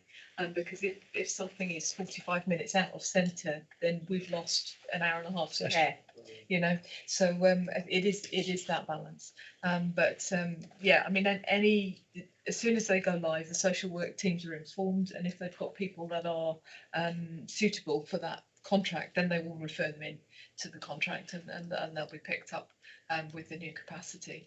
I mean, because it works as well as it does, you can't ever say that we won't expand it further, particularly as we're working closely with health to expand that further, because they've got, particularly around people who they are supporting at end of life, to keep them in their home is vitally important. So these kind of contracts work really well with them there. So I think there's always those opportunities in the future, but we do need a better model for rural areas of Shropshire, and hence the conversation we just having about linking things in with the care homes and trying to encourage our market to flex in that way, because it's our county, and as you've seen, our increasing demographic. Yeah, I mean, definitely the south is going to be a focus for the future, but that's not to the exclusion of everywhere else. No. You say a care home could be a hub? Essentially, yeah. Yeah, we've got an So excellent they could in theory run a domiciliary care team from a care home, and actually in a lot of ways that advantages carers, because they get a lot of variety in their work roles then, and those opportunities to change their roles, and take on increasing areas of responsibility and progress their careers. Tanya, do you want to come in? Just on the make or buy subject. So Shropshire Council now runs one nursing home, as we know, down in Ludlow. We have the reablement team in the council. So we provide the support for patients coming out of hospital, support them at home, and fantastic resource. I think a lot of people would say that. And then we've now got our 6th children's home about to open in the new year, all of which are either good or outstanding services. So I have asked the team to review where we are in terms of our in-house provision to see what the opportunities are to grow and develop those brilliant services that we've already got. And then Chester University, so they won the National Social Work Awards. They won University of the Year in terms of social work degree programme. And next February, I've got 15 social work degree apprenticeships all graduating. So it's our first cohort between adults and children. And these are staff that have come up from real ground roots in terms of care workers. And over the last 3 years, I've worked really hard, kind of working as well as doing the social work degree course and their placement. So we'll celebrate together our first cohort next February. That's 15 qualified social workers, all local. And that's a brilliant partnership between Shropshire Council and the University of Chester, who are based in Shrewsbury for this particular course. We've got to retain them, haven't we? We have, and they're all really keen to get jobs with us. So it's looking really positive.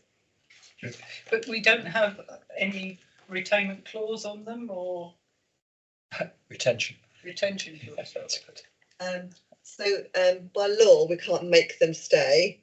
But I'm really pleased to say that 14 of them are all going to be taking contracts with Shropshire Council. And we have approved in the council a retainment payment. So if you've worked now for Shropshire, I think it's for 2 years in children's social care, we will give those workers a retainment payment to keep them and retain them. That's very good. Yeah. Chair. Tracy, you're next. Thank you, Chair.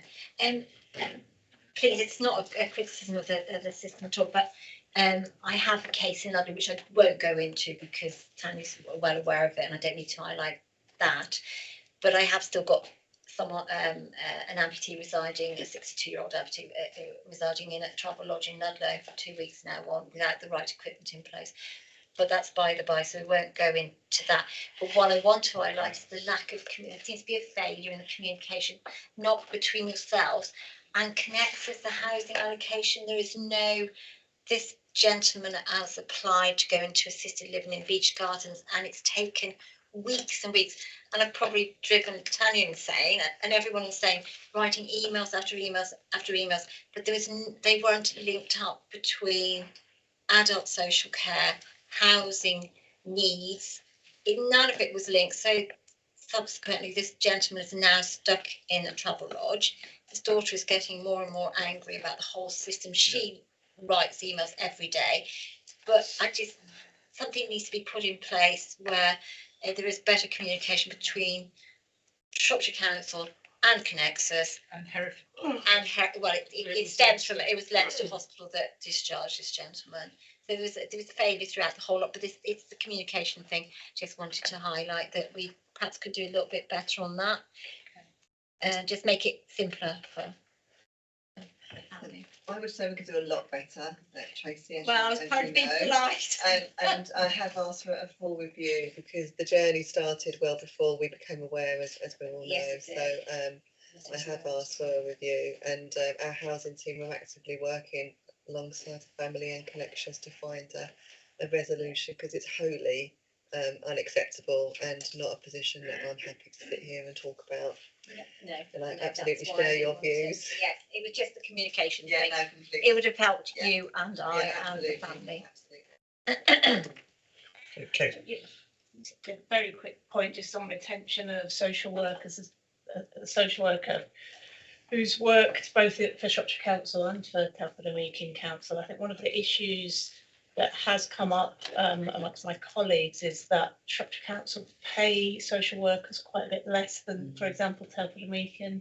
And so I guess it's just a point that I'm making about retention and whether anything could be done about that, because I know it puts quite a lot of people off if they can just travel a few extra miles and then get a few £1,000. So it's a point. That's a very good point. Okay. Thank you. I think that looks like the end of the question. So thank you all of you. Great to hear what's going on, and hopefully the feedback you got will help shape the future going forward. Yes, no, thank you for your feedback and discussion. It's really useful, and really make sure I pick up the points that you raised and feed that into the market statement. So it's really helpful. Thank you. And you'll come back with it. We'll get feedback. It's you can. How do you want to do it? I mean, it's what at the moment it's going to go to. The idea is that it will go to cabinet in April. Yeah. Yeah, if we feel, or I can do maybe an informal session that I could present it. It depends how you want to do it, or I can just send it in advance and you can as part of the consultation. Would that be useful? How would you want to do it? It's just quite nice when something's come to scrutiny. We've all had an input, and you've taken lots of things on board for us actually to get some sort of feedback. So, Chair, how would you like that to happen, or Tom? Yeah, I think perhaps an informal briefing or something. Just later in the year, but you know what I mean. Next year, it's difficult. Yeah. But yeah, once you've got some of the feedback, it'd be good to have some sort of indication of how it's going. Yes. Okay. Okay. Could that be written in somewhere? Could that be written down somewhere else, just feedback? Tom, work programme. Well, I shall segue very neatly into the question that you just answered. I think that I've just gone through and I've written down a whole series of additional potential new topics for the work programme.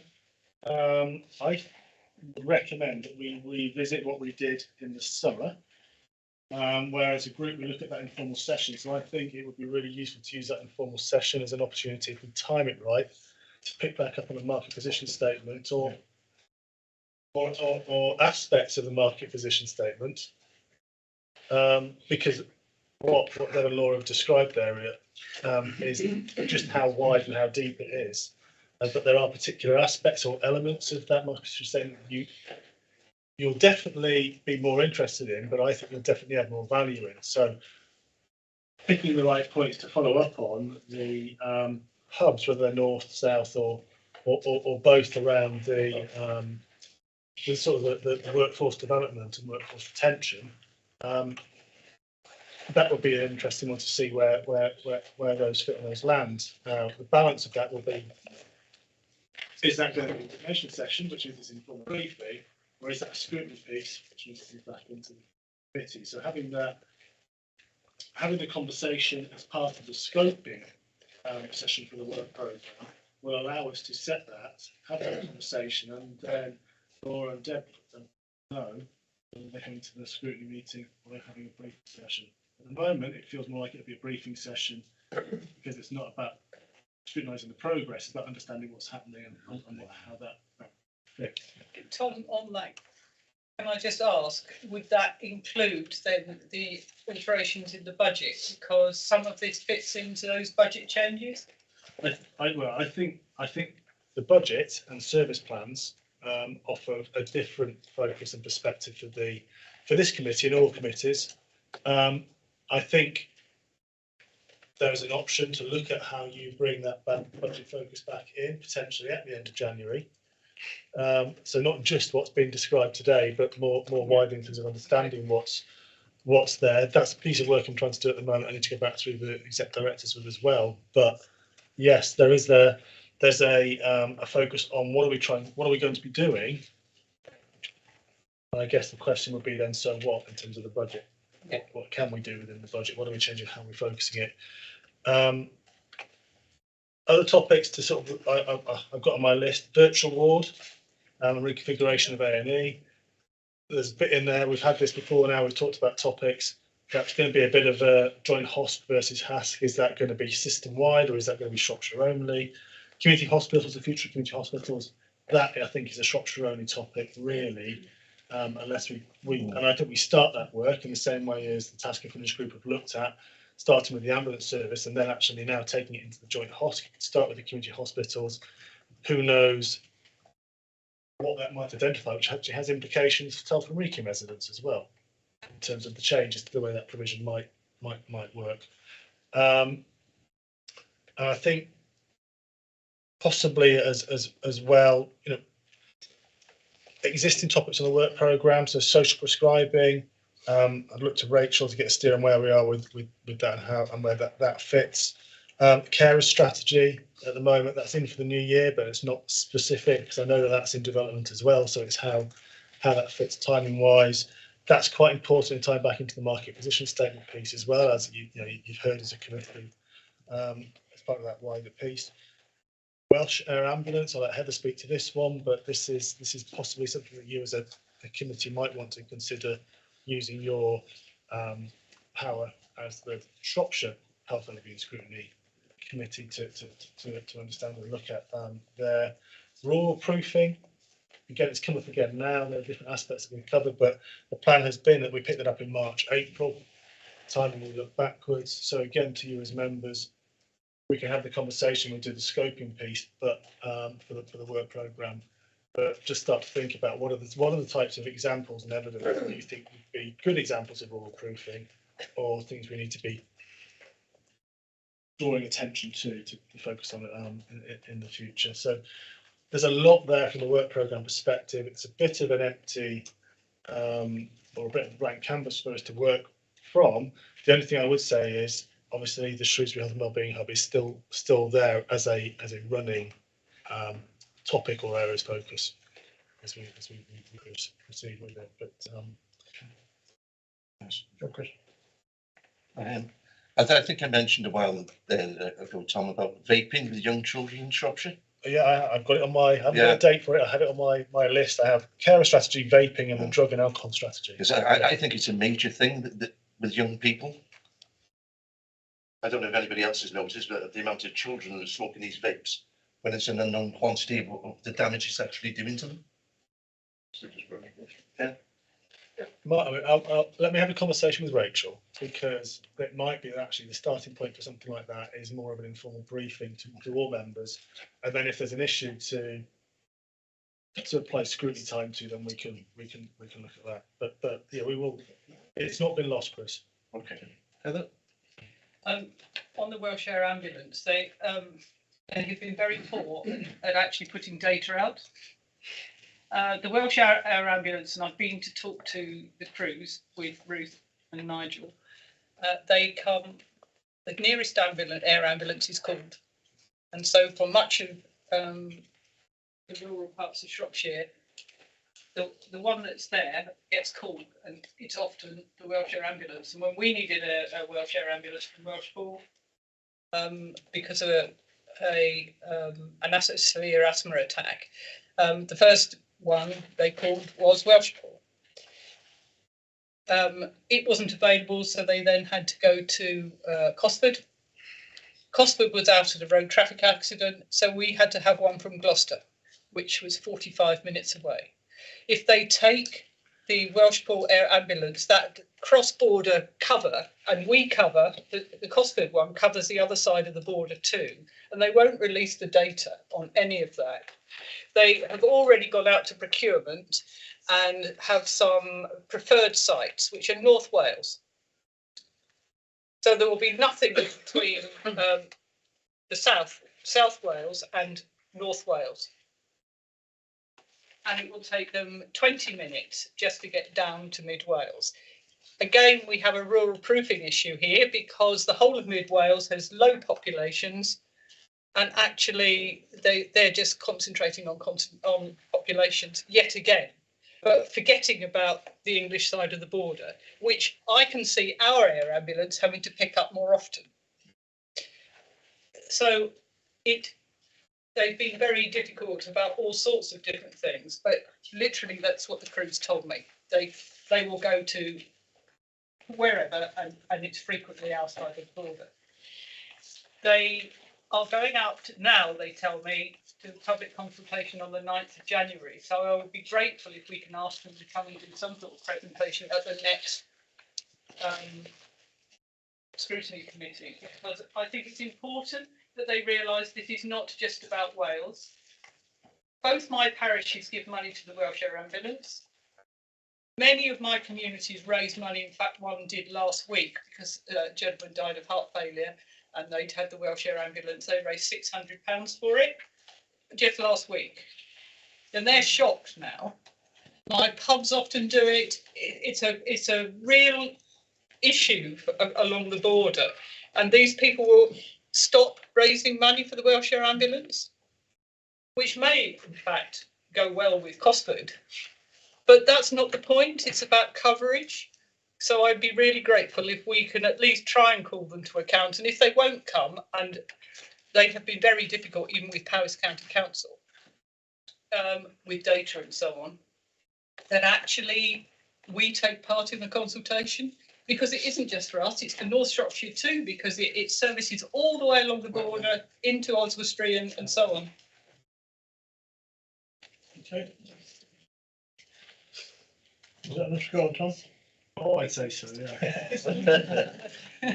I don't think we'll be short of lines for inquiry. Anyway. Right, what I'll do is I will have a look at arranging that sort of work programming session, so we can do it as what we did before, because I think it's really important that those officers work through with you as the committee members what it is that you want to achieve when you look at these different items. We can have that conversation and make sure we're picking it up in the right way. Yeah. So, and just to give a quick update, you may be aware that we have been trying to recruit to an additional scrutiny officer post to sit alongside Daniel Webb. So at the moment we have offered the role to somebody, and hopefully they'll be able to start at the end of February. So we'll just to keep you sort of in the loop, and their primary focus will be supporting this committee and the Joint Health Scrutiny Committee, and working with members of, particularly of Rachel's team, who are working in and with the development of the ICS and ICB. So it keeps a strong focus there, but we shall see how their role evolves. But it's just to keep you all. I think you deserve a round of applause. Well done. Right. So, thank you everyone. The meeting closed. Next meeting, 30th of January next year. So, of course, we'll see some of you next week at Shirehall. Very good.